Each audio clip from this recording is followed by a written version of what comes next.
নমস্কার, আমার আপনজনেরা রুদ্রবার্তা টুডেতে আপনাদের সকলকে স্বাগত জানাই। আমি রুদ্রপ্রসাদ ব্যানার্জি। আজ আমরা যে বিষয় নিয়ে আলোচনা করব, বিষয়টা কিন্তু খুব ভাইটাল।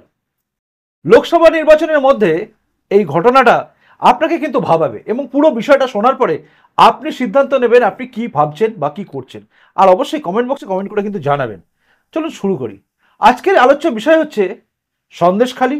সন্দেশখালী পরিপ্রেক্ষিতে ভাইরাল ভিডিও এবং তার পরিপ্রেক্ষিতে মিডিয়া এবং তৃণমূল কংগ্রেসের প্রচার এবং তার ফলে কি হতে চলেছে। আপনারা সন্দেশখালী কাণ্ড মানে সবাই জানেন। সন্দেশখালী মানে এমনই একটা ঘটনা, যে ঘটনাটা বাঙালি হিসেবে নিজেদের যেন লজ্জিত করে দেয়। বাংলার বুকে এরকম ঘটনা ঘটে এটা আমরা কেউ আশা করিনি। সন্দেশখালী কাণ্ড কি না, যখন দেখলাম ইডি সন্দেশখালীতে গিয়ে শেখ শাহজাহানের বাড়িতে গেল, বুঝলাম সন্দেশখালীতে শেখ শাহজাহান বলে কেউ একজন আছে যে হচ্ছে দুর্দণ্ড প্রতাপ। তার আগে বিজেপি কর্মীদের মারার কেসে তার নাম ছিল, মানে বিজেপি কর্মী খুনের কেসে শেখ শাহজাহানের নাম আছে। সেই শেখ শাহজাহান কিন্তু তৃণমূলের বড় নেতা, এবং তৃণমূলের নেতা আক্ষরিক অর্থে একটা গুন্ডা। সে তৃণমূলের নেতা। তো সেই শেখ শাহজাহান ওখানে তাণ্ডব চালালো। কি তাণ্ডব চালালো তার লোকজন? না, ইডির উপর আক্রমণ করলো। ইডির উপর আক্রমণ করার পরে সন্দেশখালী হাইলাইট হলো। তারপরে আমরা দেখলাম ইডি যখন তাকে খুঁজছে, যখন তাকে তার উদ্দেশ্যে যখন খোঁজা সবকিছু চলছে, হঠাৎ করে জানলাম সন্দেশখালীর মা বোনেরা সেখানে প্রতিবাদ জানালো। আগুন লাগলো ফার্ম হাউসে। জানলাম শিবু হাজরা, উত্তম সর্দার এদের নাম, এবং জানলাম শেখ শাহজাহান অ্যাকচুয়ালি শুধু এই টাকা ঝাড়া বা ওই চাল ফালে টাকা ঝাড়া ফাড়া এটা শুধু নয়, এর সঙ্গে সঙ্গে তার তাণ্ডব, তার ত্রাস, সে কিরকম সন্ত্রাসী সেটা বোঝা গেল। সন্ত্রাসী এই কারণে বলছি কারণ সন্ত্রাস সৃষ্টি করলে তাকে সন্ত্রাসী বলা হয়। এই শেখ শাহজাহান কি কি করলো? শেখ শাহজাহান সম্বন্ধে আমরা জানলাম যে শেখ শাহজাহান বাড়ির মা বোনেদের পর্যন্ত নিয়ে যেত, মানে গৃহবধূদের দরকার পড়লে তার ডেরায় নিয়ে যাবে এবং সেখানে গিয়ে তাকে পিঠে তৈরি করতে হবে। এইরকম টাইপের অত্যাচার, মানে নির্মম অত্যাচার, নৃশংসতা আমরা সব শুনলাম এবং শোনার পরে গায়ের লোম খাড়া হয়ে গেল আমাদের। বাঙালি হিসেবে আমরা বিপ্লবী বাঙালি, সবাই বলে বাংলার মধ্যে বিপ্লব আছে, বাঙালি রক্তে নাকি বিপ্লব আছে, তবে সেই বিপ্লব এখন আস্তে আস্তে ঝিমিয়ে গেছে। কিন্তু তবুও জেগে ওঠে মন যে এরকম ভাবে অত্যাচার চলে। এই রাজ্যের ঘটনা গোটা দেশ জুড়ে নাড়া ফেলে দেয়। এমনকি যারা যারা বাংলা ভাষা বোঝেন বা বাংলা সম্বন্ধে একটু তাদের টান আছে, বিদেশের যে কোনো প্রান্তে বসে থাকুন, তারা প্রত্যেকেই লজ্জিত হয়েছিল শেখ শাহজাহানের ঘটনা দেখে। শেখ শাহজাহান কাণ্ড দেখার পরে আমরা সবাই বুঝেছিলাম যে কাদেরকে বড় করে তুলছে তৃণমূল কংগ্রেস। তৃণমূল কংগ্রেস প্রথম থেকেই বীর আখ্যা দিয়ে দিয়েছিল এবং পাশে থাকবেই। আবার লোকাল লোকেরা নাকি তাকে, তৃণমূলের লোকেরা তাকে নাকি আবার বাঘ ভাবে। যাই হোক, এই বাঘ বা বীর পালিয়ে পালিয়ে বেড়াচ্ছিল এবং 56 দিনের মাথায় সিবিআই যখন খুঁজছে, যখন চারিদিকে ঢিঢি পড়ে গেছে, তখন পুলিশ ধরলো। এরপর এরপর সামনে হলো সেই সমস্ত কথা, যে কথাগুলো আমরা কিন্তু শুনে চমকে গেলাম। তার মধ্যে হচ্ছে মহিলাদের উপর অত্যাচার, রেপ কেস। এর মধ্যেই এই রাজ্যের প্রশাসন, পুলিশ প্রশাসন, তারা কিন্তু অভিযোগের ভিত্তিতে জমি ফেরত দিতে শুরু করলো, মানে জমি কবজা করে নিয়েছিল। ল্যান্ড মাফিয়া, ভূ মাফিয়া যাই বলুন, সেই টাইপের কিন্তু এই শেখ শাহজাহান অনেকে জমি কবজা করে নিয়েছিল, সেই জমিগুলো ফেরত দিল। কিন্তু সব কাণ্ড সব ঠিকঠাক চললো। মহিলাদের অভিযোগ, তারপরে বিচারপতির কাছে গিয়ে গোপন জবানবন্দি সব হলো। কিন্তু হঠাৎ করে ভোটের মধ্যখানে সন্দেশখালী নিয়ে একটা ভিডিও ভাইরাল হয়ে গেল। কোন একটা উইলিয়ামস বলে কোন একটা টিভি নতুন চ্যানেল, ইউটিউব চ্যানেল, সেই চ্যানেল থেকে এই ভিডিওটা করা হলো এবং তারপর সেটাকে হাইলাইট করে দিল তৃণমূল কংগ্রেস। এমনকি বিভিন্ন মিডিয়া এটাকে হাইলাইটস করলো। তারপর তারপর হয়ে গেল এমনই একটা জায়গায় আজও পর্যন্ত মমতা ব্যানার্জি, অভিষেক ব্যানার্জি সবাই কিন্তু চিৎকার করে করে বলছে সন্দেশখালীর এই কাণ্ডটা পুরোপুরি সাজানো, সমস্তটাই ফেক। এই ফেক ভিডিও, মানে ফেক সবকিছু করে, নাটক করে সবকিছু করা হয়েছে। এই নাটকের ব্যাপারটা কিন্তু অনেকদিন আগে থেকেই তৃণমূল কংগ্রেসের মুখপাত্ররা করে বেড়াচ্ছিল।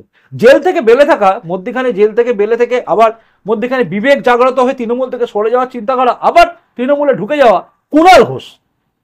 কুণাল ঘোষ কিন্তু একদম সরাসরি সন্দেশখালীর মা বোনেদের অপমান করে দিয়েছিল, ঘোমটা তোলার, ঘোমটা খোলার এরকম ব্যাপার বলেছিল।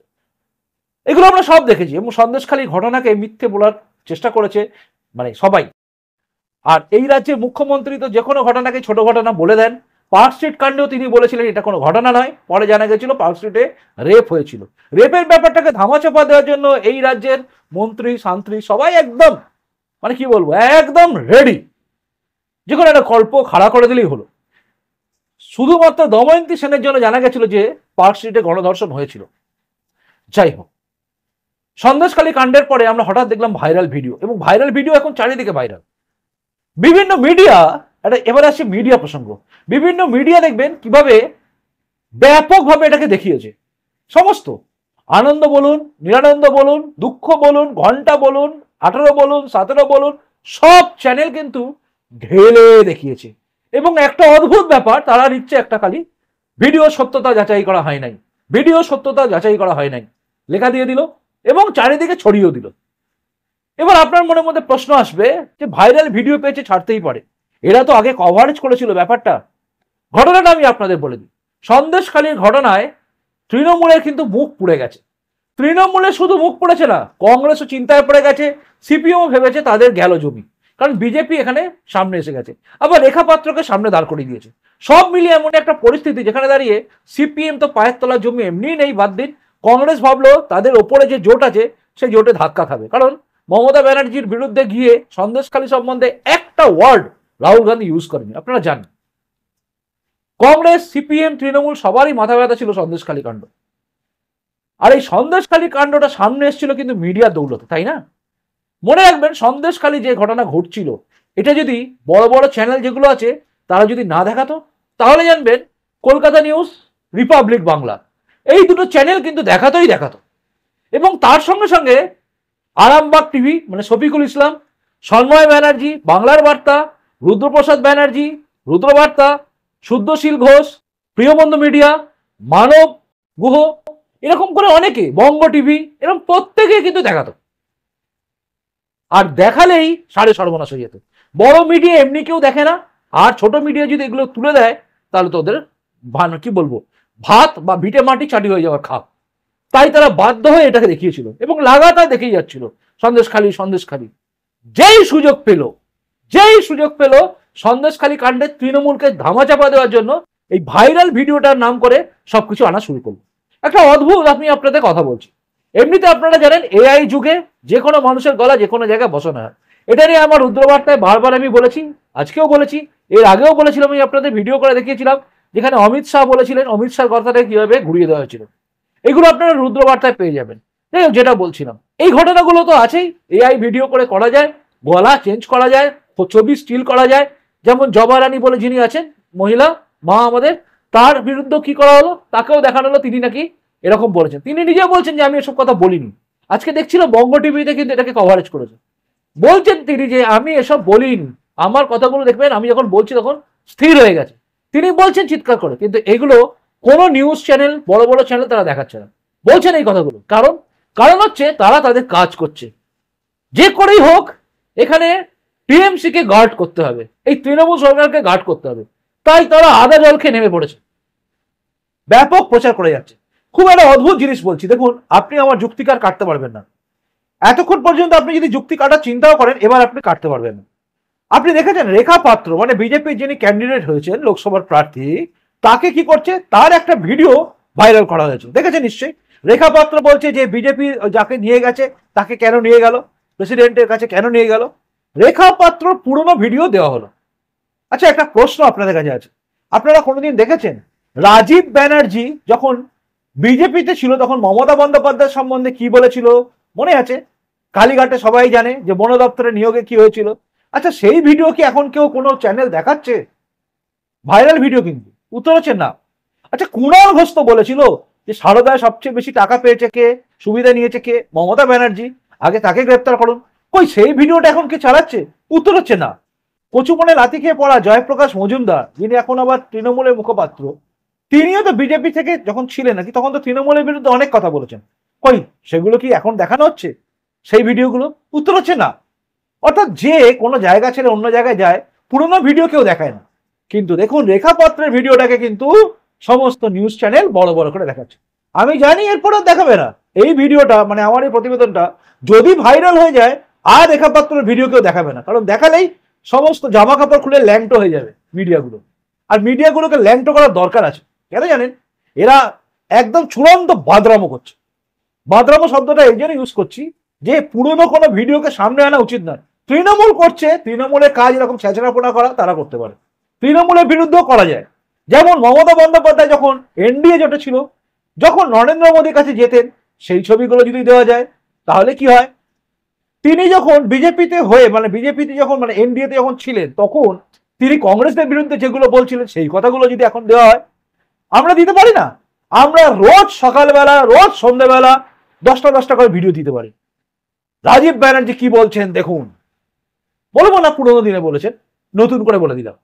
বলবো না এই যে আরে জেল থেকে বেলে থাকা কুণাল ঘোষ তিনি কি বলেছেন, বলবো না।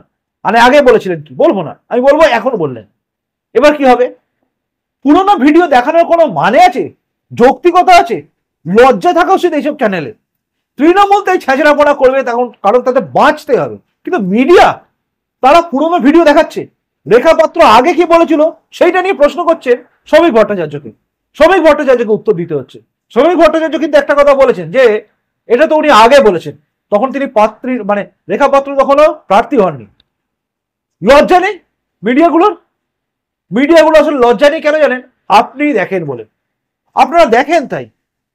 যেখানে যেখানে মিডিয়া দেখবেন কমেন্ট বক্স আছে, ওই কমেন্ট থেকে লিখবেন যে পুরোনো ভিডিও দেখালে আর চ্যানেল দেখবো না। দেখবেন বাপ বাপ করে সব এগুলো তুলে দিচ্ছে। আর এটা নিয়ে আলোচনা হবে দেখবেন।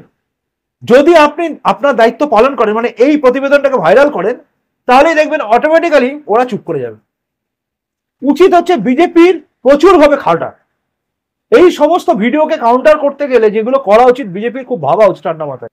সন্দেশখালীর ঘটনা যেটা রাজনীতির ইস্যু হতে পারে না, কিন্তু যেটা বাঁচার অধিকার আমাদের, যেটা আমাদের বলছে সন্দেশখালী মা বোনেদেরকে রক্ষা করার আমাদের কাজ, সেই কাজের জন্য ব্রতী হওয়া বিজেপির উচিত।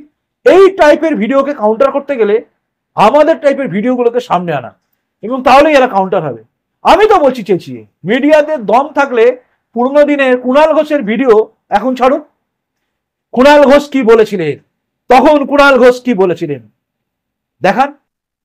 তৃণমূল কংগ্রেস কিন্তু এই কাজটা করছে, মিডিয়াগুলো এগুলোকে সামনে আনছে, আর তৃণমূল কংগ্রেস একটা লাগাতার প্রচার চালিয়ে যাচ্ছে। একদম বারবার বলো একটা মিথ্যে কথা, সেটা সত্যি হয়ে যাবে।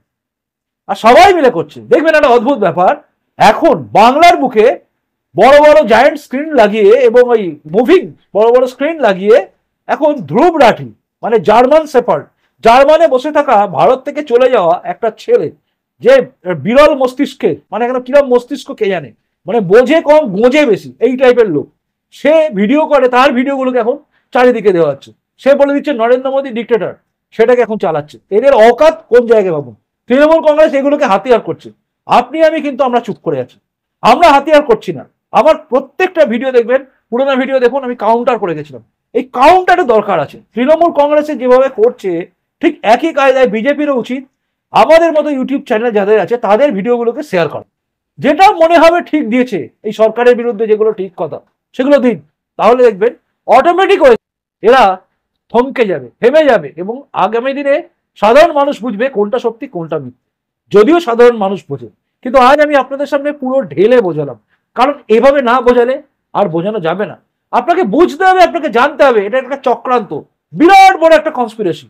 সবাই মিলে করছে এটা। মিডিয়া হাউস প্রথমে সন্দেশখালী ঘটনা দেখাতোই না যদি না ওখানে রিপাবলিক বাংলা আর এই ক্যালকাটা নিউজ এদের মতো চ্যানেল ঢুকে না যেত, দেখাতো না।